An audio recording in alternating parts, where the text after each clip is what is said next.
Hello दोस्तों, तो आप सभी को एसएससी अंसारी के इस यूट्यूब चैनल पे स्वागत है।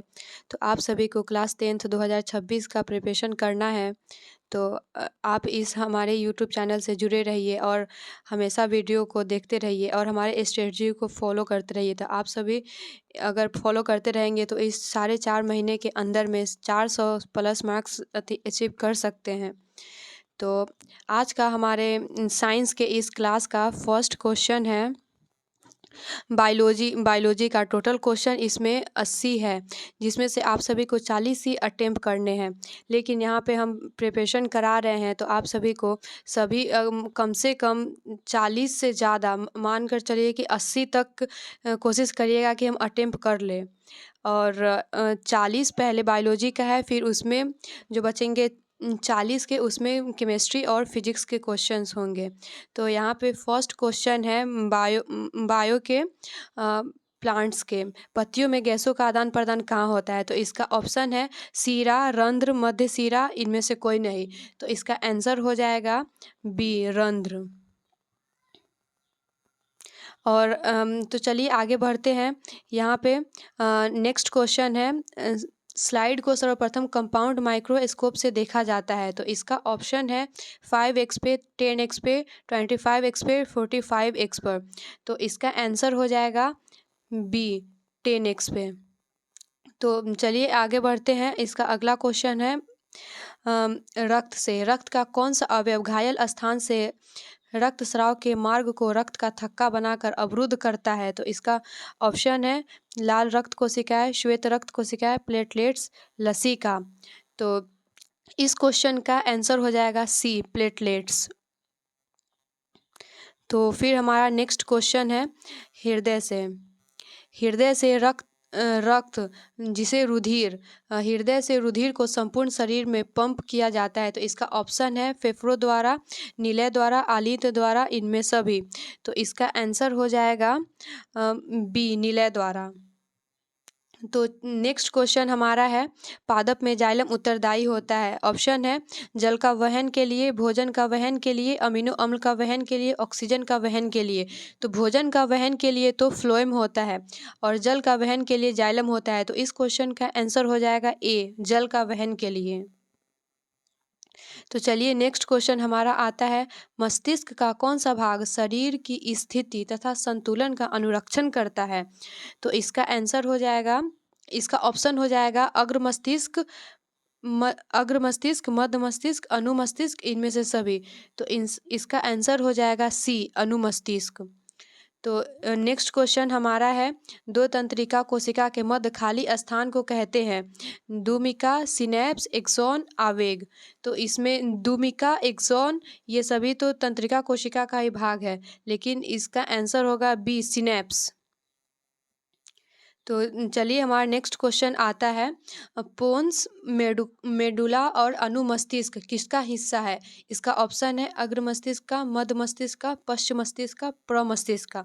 तो इसका आंसर हो जाएगा सी, सॉरी, इसका आंसर हो जाएगा बी, मध्य मस्तिष्क का।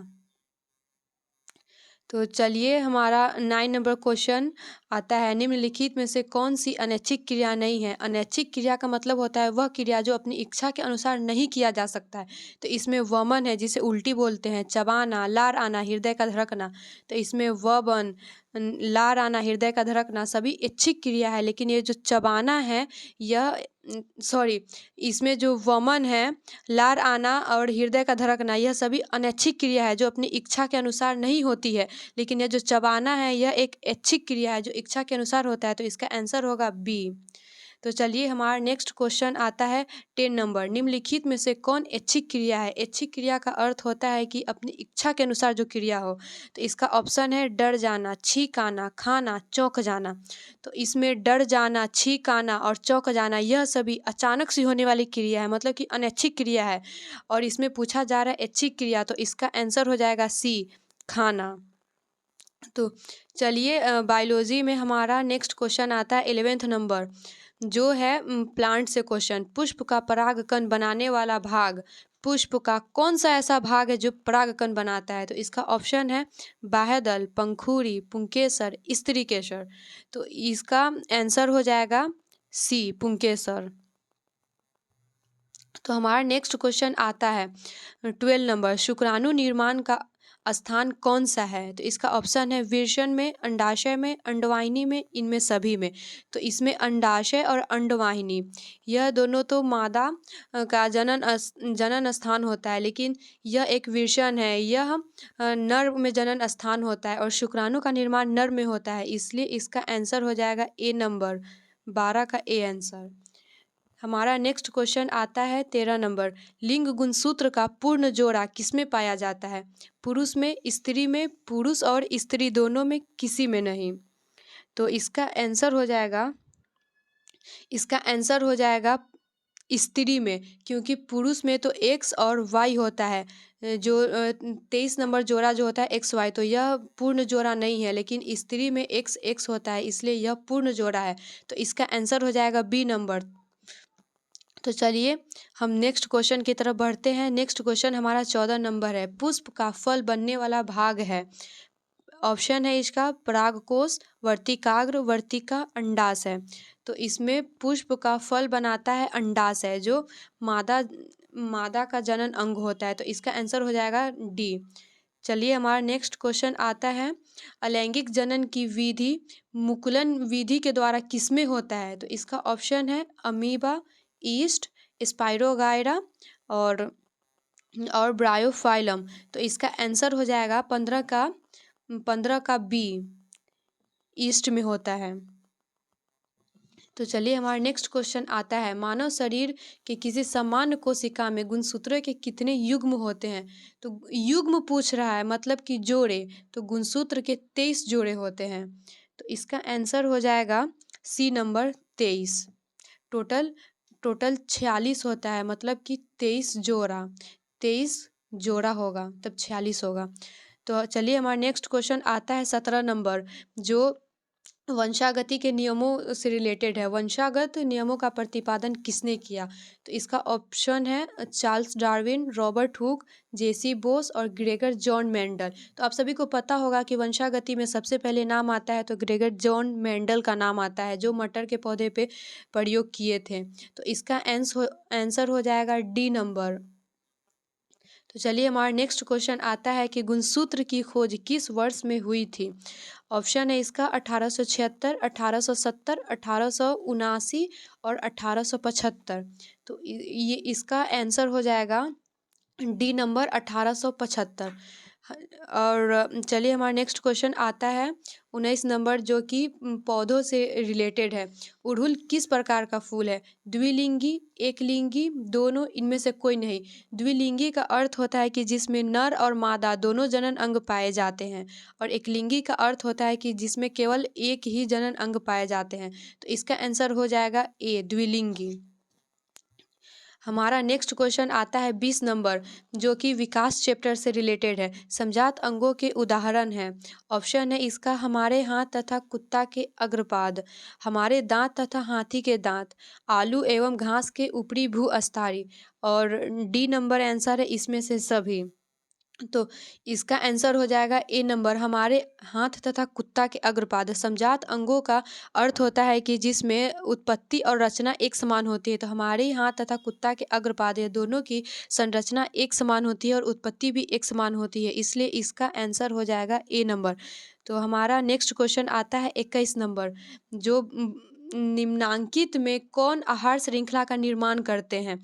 तो आहार श्रृंखला का निर्माण वही करते हैं, जैसे कि घास हो गया, तो घास को खाती है बकरी और बकरी को खाता है मानव, तो इसी रूप से होगा। तो इसका आंसर हो जाएगा बी नंबर, क्योंकि घास को बकरी खाती है और बकरी को मानव खाता है, और यह तीनों मिलकर एक आहार श्रृंखला का निर्माण करती है। तो इसका आंसर हो जाएगा बी नंबर। चलिए हमारा नेक्स्ट क्वेश्चन आता है 22 नंबर। 22 नंबर जो है, निम्न में से कौन समूहों में जैव अनिम्नीकरणीय पदार्थ है?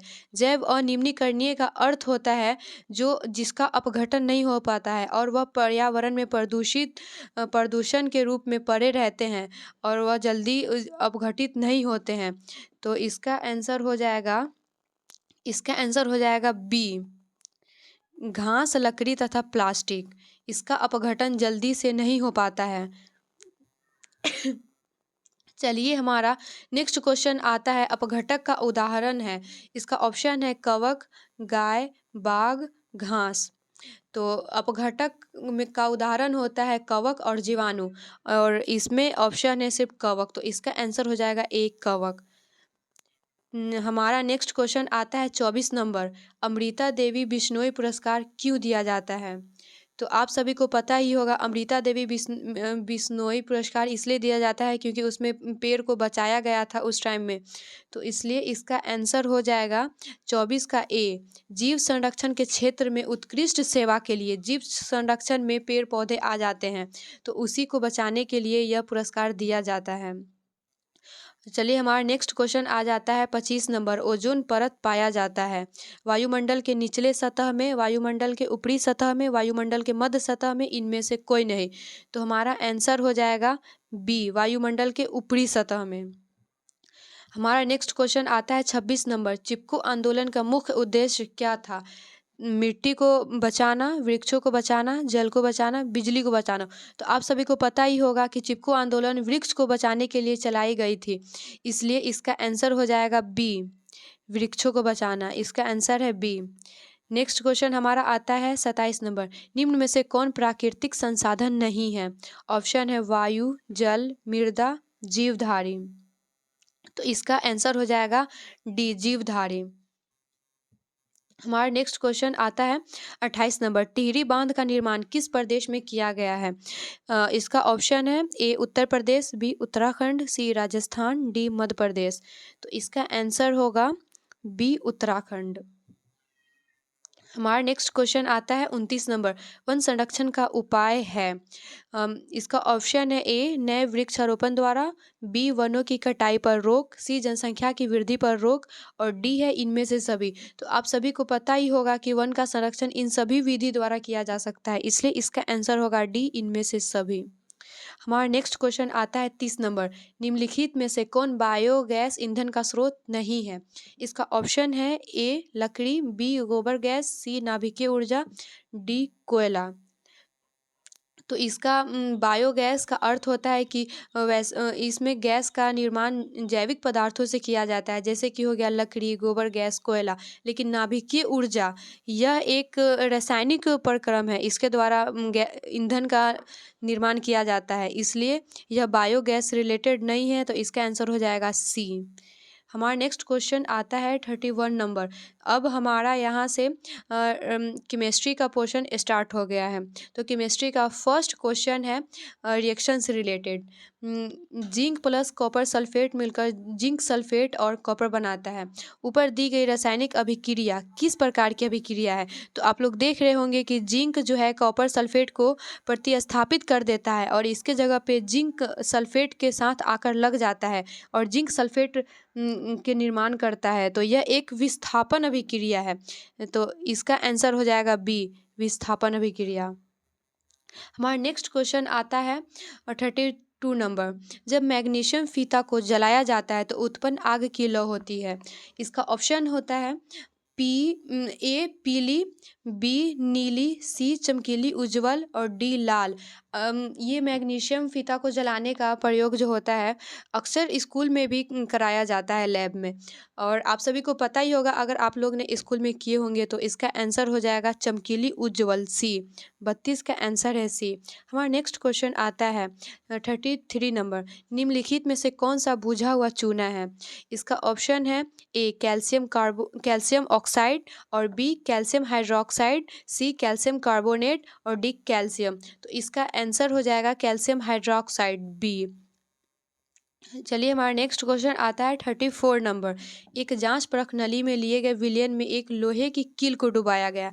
लोहा की कील का अर्थ होता है फेरस। आधे घंटे बाद यह देखा गया कि विलयन का रंग परिवर्तित हो चुका है। उस जांच परख नली में विलयन था। विलयन का रंग परिवर्तित होने का अर्थ होता है कि वहाँ पे लोहे की कील मतलब कि फेरस का प्रतिस्थापन अभिक्रिया हो गया है। तो इसका ऑप्शन है A zinc sulphate, B copper sulphate, और C ferrous sulphate, D aluminium sulphate. तो इसका आंसर हो जाएगा बी कॉपर सल्फेट। फेरस है कॉपर सल्फेट को प्रतिस्थापित कर देता है। चलिए हमारा नेक्स्ट क्वेश्चन आता है 35 नंबर। सोडियम सल्फेट एक्वस और बेरिलियम क्लोराइड एक्वस मिल के बेरियम सल्फेट और सोडियम क्लोराइड का निर्माण करता है। इसका ऑप्शन हो जाता है संयोजन अभिक्रिया, बी वियोजन अभिक्रिया, सी द्विविस्थापन अभिक्रिया, डी इनमें से कोई नहीं। तो इसका यह सोडियम है। सोडियम सल्फेट का ये जो सोडियम है सोडियम क्लोरीन से रिएक्शन करके सोडियम क्लोराइड बनाता है और ये बेरियम सल्फेट से रिएक्शन करके बेरियम सल्फेट बनाता है, मतलब कि एक दूसरे का एक्सचेंज हो जाता है यहाँ पे। तो यह एक द्विविस्थापन अभिक्रिया है। तो इसका आंसर हो जाएगा सी। चलिए हमारा नेक्स्ट क्वेश्चन आता है 36 नंबर। एक छात्र जांच परख नली में लिए गए सोडियम बाइकार्बोनेट के तनु विलयन में सार्वभौम सूचक की कुछ बूंद मिलाता है तो निम्नलिखित में से कौन सा रंग दिखेगा। इसका ऑप्शन हो जाता है ए नीला, बी हरा, सी नारंगी और डी पीला। तो इसका आंसर हो जाता है ए नंबर नीला। हमारा नेक्स्ट क्वेश्चन आता है 37 नंबर। निम्नलिखित में से किस विलयन का उपयोग दीवारों की सफ़ेदी करने के लिए किया जाता है। तो इसका आंसर हो जाएगा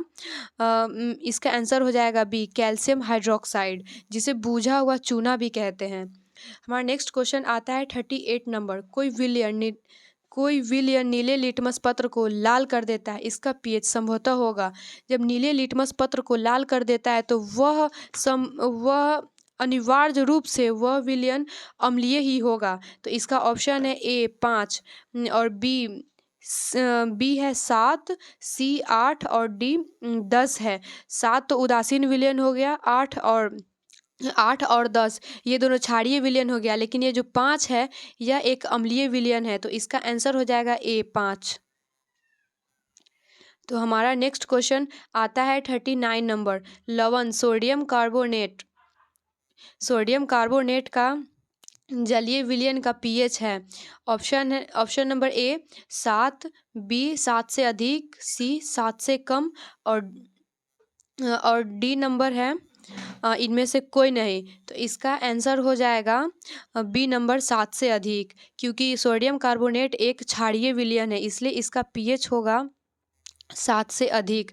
तो इसका आंसर है बी नंबर। चलिए हमारा नेक्स्ट क्वेश्चन आता है 40 नंबर। ऑक्जेलिक अम्ल का प्राकृतिक स्रोत निम्नलिखित में से कौन है। तो इसका ऑप्शन है ए संतरा, बी टमाटर, सी सिरका और डी इमली। तो इसका आंसर हो जाएगा बी नंबर टमाटर। चलिए हमारा नेक्स्ट क्वेश्चन आता है 41 नंबर। विद्युत अपघटनीय परिष्करण में अशुद्ध धातु को बनाया जाता है। ऑप्शन नंबर ए है एनोड, बी कैथोड, सी उपधातु और डी इनमें से सभी। तो इसका आंसर हो जाएगा ए एनोड। चलिए हमारा नेक्स्ट क्वेश्चन आता है 42 नंबर। निम्नलिखित में से कौन सबसे अधिक अभिक्रियाशील धातु है। इसका ऑप्शन हो जाएगा A magnesium, B calcium, C sodium और डी इनमें से डी पोटेशियम। तो इसका एक सारणी होता है जो सारणी बना करके बताया जाता है, लेकिन अभी उतना वक्त नहीं है इसलिए बता देते हैं। इसका आंसर हो जाएगा डी पोटेशियम।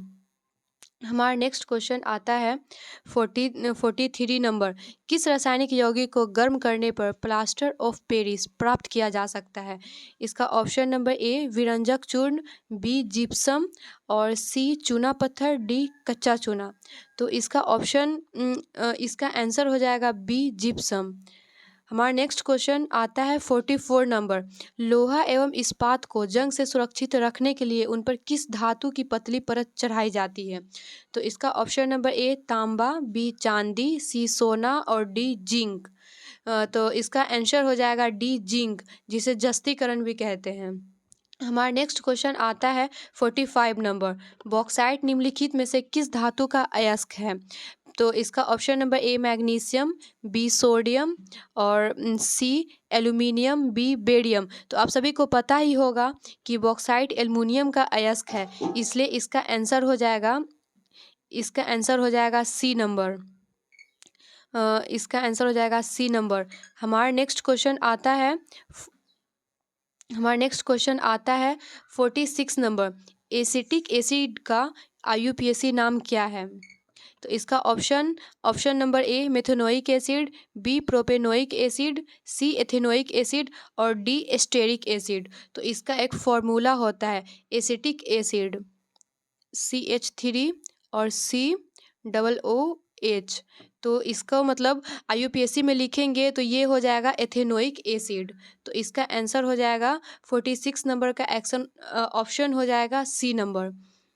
नेक्स्ट क्वेश्चन है 47 नंबर, प्रोपेन में कितने सहसंयोजक आबंध होते हैं? तो इसको मतलब पूरा संरचना सूत्र बना करके समझाया जाता है, इसलिए इतना वक्त तो नहीं है, तो हम ऐसे ही बता देते हैं कि इसका आंसर हो जाएगा डी 10। तो हमारा नेक्स्ट क्वेश्चन है 48 नंबर, एक्वारेजिया जिसे रॉयल जल भी कहा जाता है, किस अनुपात में सांद्र हाइड्रोक्लोरिक एसिड और सांद्र नाइट्रिक एसिड का ताज़ा मिश्रण है? तो इसका ऑप्शन हो जाएगा ऑप्शन नंबर ए, इसका ऑप्शन हो जाएगा ऑप्शन नंबर ए 3:2, बी 2:3 और सी 3:1 और डी हो जाएगा 1:3। तो इसका आंसर हो जाएगा सी 3:1। चलिए हमारा नेक्स्ट क्वेश्चन आता है 49 नंबर, क्लोरोमीथेन का सूत्र क्या है? Option A CH4, option B CH3Cl, option C CH2Cl2 और ऑप्शन डी C2H4। तो इसका आंसर हो जाएगा बी CH3Cl। हमारा नेक्स्ट क्वेश्चन है 50 नंबर, C6H6 जिसे बेंजीन बोला जाता है का आणविक द्रव्यमान क्या है? तो ये कार्बन का आणविक द्रव्यमान होता है 12x6 और प्लस हाइड्रोजन का आणविक द्रव्यमान होता है कार्बन का परमाणु भार होता है 12x6 प्लस हाइड्रोजन का परमाणु भार होता है 1x6 इक्वल्स टू 72 + 6। तो इसको जोड़ने पे आएगा 78। तो हमारा आंसर हो जाएगा सी 50 का आंसर होगा सी। हमारा नेक्स्ट क्वेश्चन आता है 51, आधुनिक आवर्त नियम के अनुसार तत्वों का गुणधर्म है। ऑप्शन ए परमाणु द्रव्यमान का आवर्त फलन है, ऑप्शन बी परमाणु संख्या का आवर्त फलन है और ऑप्शन सी परमाणु साइज का आवर्त फलन है और ऑप्शन डी परमाणु आयतन का आवर्त फलन है। तो आप सभी को पता ही होगा कि आधुनिक आवर्त नियम है जो परमाणु संख्या पर आधारित है, इसलिए इसका आंसर हो जाएगा 51 का आंसर बी। हमारा नेक्स्ट क्वेश्चन है 52, आधुनिक आवर्त सारणी में बाईं से दाईं ओर जाने पर परमाणु साइज ऑप्शन ए बढ़ता है, ऑप्शन बी घटता है, ऑप्शन सी अपरिवर्तित रहता है और ऑप्शन डी इनमें से कोई नहीं। तो आप सभी को पता ही होगा कि आधुनिक आवर्त सारणी में जब हम लेफ्ट से राइट की ओर जाते हैं तो परमाणु साइज घटता है और जब ऊपर से नीचे की ओर आते हैं तो परमाणु साइज बढ़ जाता है। तो इसका ऑप्शन हो जाएगा घटता है, 52 का बी नंबर। हमारा नेक्स्ट क्वेश्चन आता है 53, आधुनिक आवर्त सारणी में कितने ऊर्ध्व स्तंभ हैं? ऊर्ध्व स्तंभ मतलब कि ऐसे खड़े खड़े जो स्तंभ होते हैं वो। तो ऑप्शन ए है 7, ऑप्शन बी 9, ऑप्शन सी 15 और ऑप्शन डी 18। तो ऊर्ध्व स्तंभ 18 होते हैं, इसीलिए इसमें वर्ग भी टोटल 18 होते हैं। और हमारा नेक्स्ट क्वेश्चन आता है 54 नंबर, आवर्त सारणी के शून्य समूह का तत्व है। शून्य समूह के तत्व में आता है हीलियम, नियॉन, आर्गन और क्रिप्टॉन, जेनॉन, रेडॉन। तो हमारा ऑप्शन नंबर है ए हाइड्रोजन, बी आर्गन, सी कार्बन डाइऑक्साइड और डी क्लोरीन। तो इसका आंसर हो जाएगा बी आर्गन। हमारा नेक्स्ट क्वेश्चन आता है 55 नंबर, जो अभी ये केमिस्ट्री का क्वेश्चन है।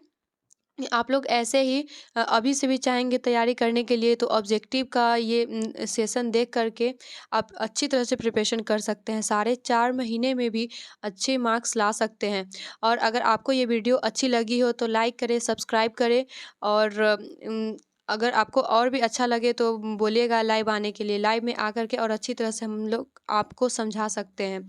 हमारा नेक्स्ट क्वेश्चन है 55 नंबर, निम्नलिखित में से कौन सा तत्व आसानी से इलेक्ट्रॉन खो देता है? तो इलेक्ट्रॉन खोने वाले जो तत्व होते हैं वह धातु होते हैं। तो इनमें option number A magnesium, option number B sodium, option number C potassium और ऑप्शन नंबर डी कैल्शियम। तो इसका आंसर हो जाएगा सी पोटेशियम। हमारा नेक्स्ट क्वेश्चन अब स्टार्ट होता है यहाँ से फिजिक्स का पोर्शन, और हमारा फिजिक्स का फर्स्ट क्वेश्चन है गोलीय दर्पण के परावर्तन पृष्ठ की वृत्ताकार सीमा रेखा का व्यास कहलाता है।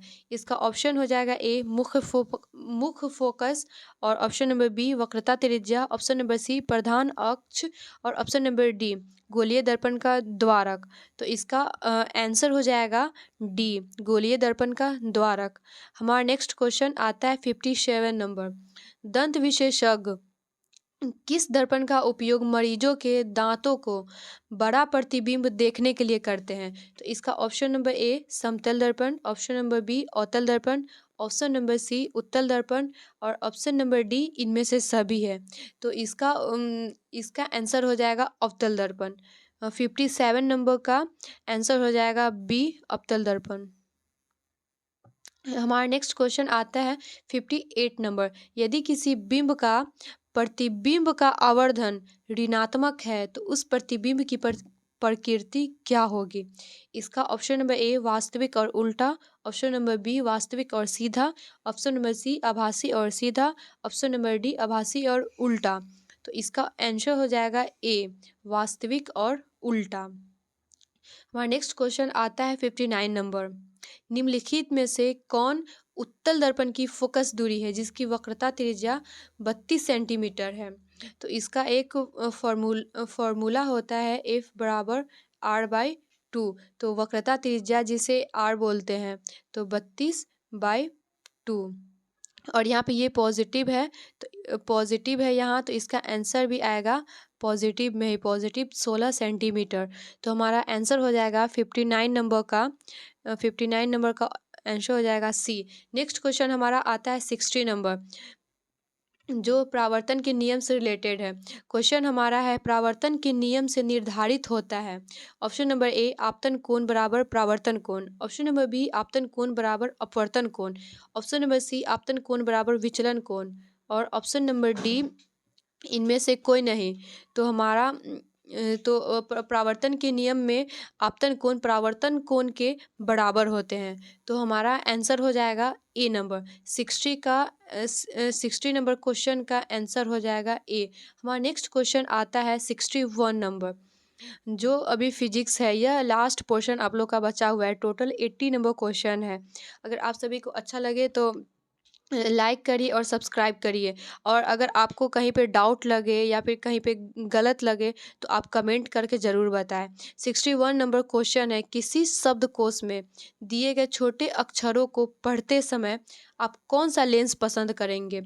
तो इसका ऑप्शन है 50 सेंटीमीटर फोकस दूरी का उत्तल lens, option number B 50 centimetre focus दूरी का अवतल लेंस और option number C 50 centimetre focus दूरी का उत्तल लेंस और option number D 5 centimetre focus दूरी का अवतल लेंस। 61 का आंसर हो जाएगा सी। तो चलिए हमारा नेक्स्ट क्वेश्चन आता है 62 नंबर, कौन सा लेंस अपसारी लेंस भी कहलाता है? ऑप्शन नंबर ए अवतल लेंस, ऑप्शन नंबर बी उत्तल लेंस, ऑप्शन नंबर सी अवतल एवं उत्तल लेंस दोनों और ऑप्शन नंबर डी इनमें से कोई नहीं। तो 62 नंबर का आंसर हो जाएगा ए अवतल लेंस।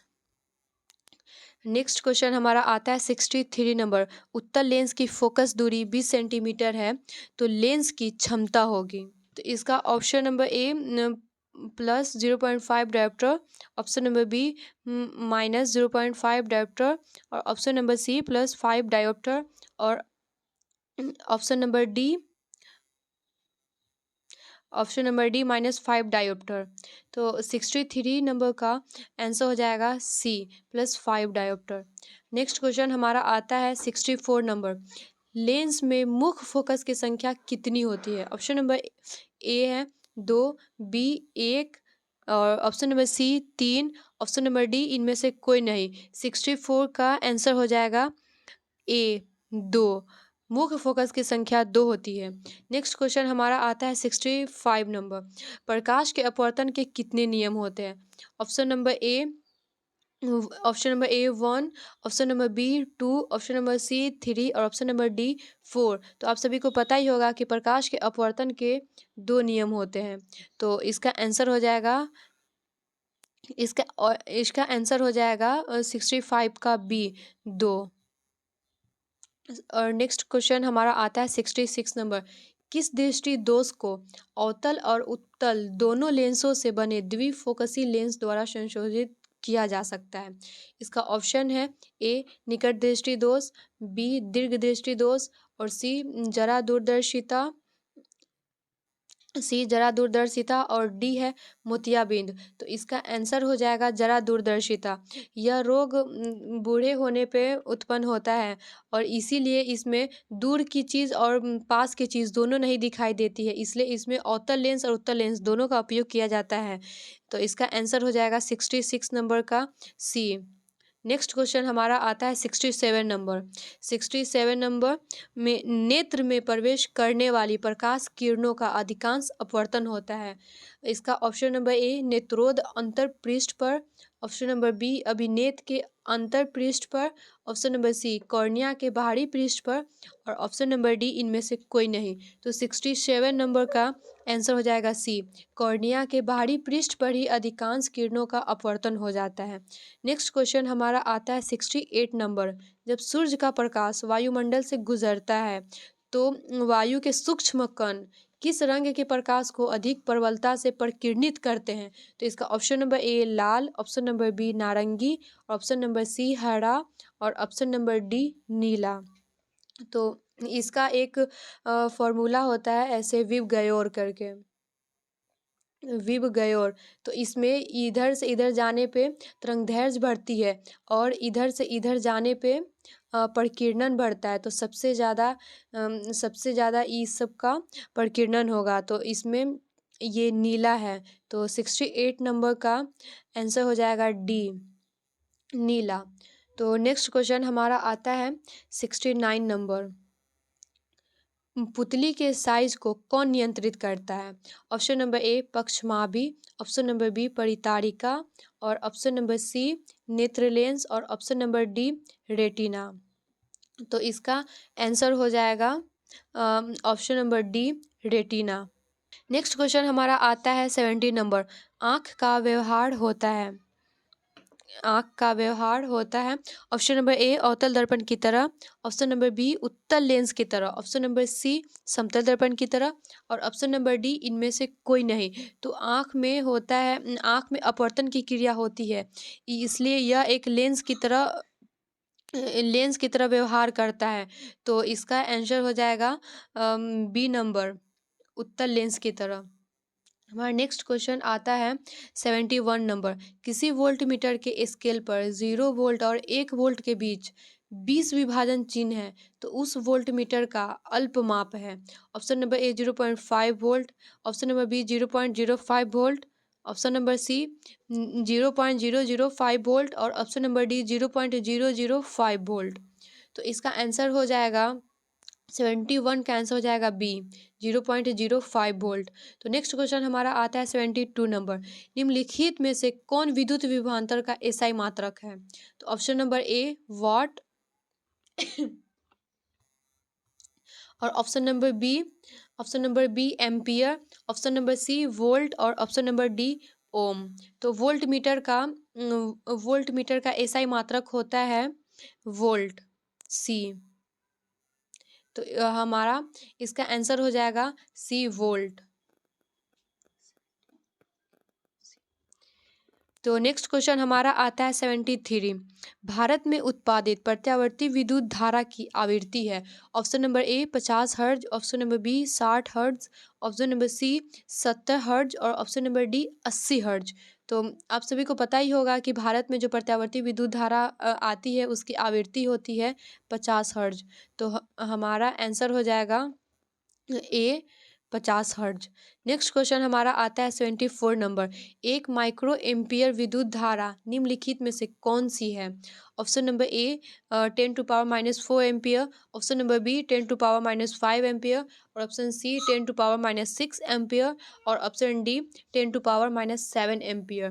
तो इसका आंसर हो जाएगा सी 10⁻⁻6 एम्पियर। माइक्रो एम्पियर का अर्थ होता है 10⁻⁻6, और तो ये हो गया माइक्रो एम्पियर।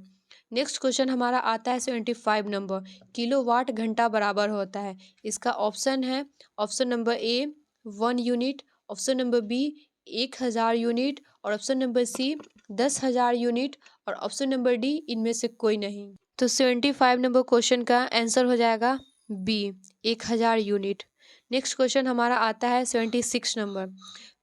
पश्चिम की ओर प्रक्षेपित कोई धनावेशित कण अल्फा कण किसी चुंबकीय क्षेत्र द्वारा उत्तर की ओर विक्षेपित हो जाता है। चुंबकीय क्षेत्र की दिशा क्या होगी? यह मैग्नेटिक चैप्टर से क्वेश्चन आ गया है। इसका ऑप्शन नंबर ए दक्षिण की ओर, ऑप्शन नंबर बी पूरब की ओर, और ऑप्शन नंबर सी अधोमुखी, और ऑप्शन नंबर डी ऊपरी मुखी। तो इस क्वेश्चन का आंसर हो जाएगा डी ऊपरी मुखी की ओर। नेक्स्ट क्वेश्चन हमारा है 77 नंबर। घरेलू विद्युत परिपथ में उदासीन तार का रंग होता है। ऑप्शन नंबर ए लाल, ऑप्शन नंबर बी हरा, ऑप्शन नंबर सी काला, और ऑप्शन नंबर डी पीला। तो 77 का आंसर हो जाएगा सी काला। नेक्स्ट क्वेश्चन हमारा आता है 78 नंबर। किस युक्ति में विभक्त वलय दिक् परिवर्तन का कार्य करता है? ऑप्शन नंबर ए विद्युत जनित्र, और ऑप्शन नंबर बी विद्युत motor, option number C galvanometer, और ऑप्शन नंबर डी वोल्टमीटर। तो हमारा इस क्वेश्चन का आंसर हो जाएगा ए विद्युत जनित्र, विद्युत जनित्र, option number A. Next question हमारा आता है 79 नंबर। किसी विद्युत धारावाही सीधी लंबी परिनालिका के भीतर चुंबकीय क्षेत्र, ऑप्शन नंबर ए सभी बिंदुओं पर समान होता है, ऑप्शन नंबर बी शून्य होता है, ऑप्शन नंबर सी परिनालिका के सिरे की ओर जाने पर बढ़ता है, और ऑप्शन नंबर डी परिनालिका के सिरे की ओर जाने पर घटता है। तो इस क्वेश्चन का आंसर हो जाएगा ए सभी बिंदुओं पर समान रहता है। नेक्स्ट क्वेश्चन हमारा यह लास्ट क्वेश्चन है 80 नंबर क्वेश्चन।